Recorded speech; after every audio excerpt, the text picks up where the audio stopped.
The last man on earth sat alone in a room. You tell yourself that like a fact. Like armor. You think alone equals safety. It doesn't.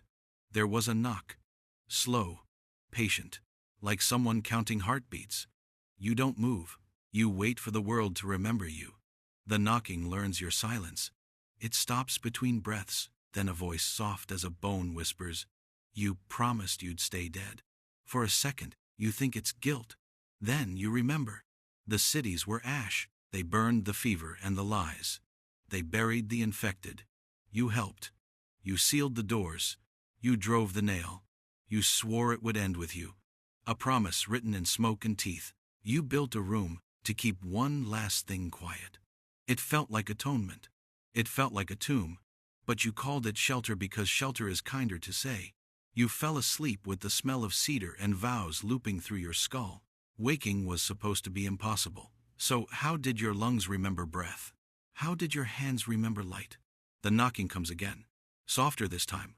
Like a knuckle on the inside of your chest. You promised, it says. Not accusation, not mercy. A ledger. Your memory splinters. Faces. A funeral pyre. A rope. The knot you tied yourself. The hand you let go. The sky folding over like a page. The reminder is small and simple. You chose death to stop the rest. You chose silence to keep the world from waking. You promised. You failed. Or the world did.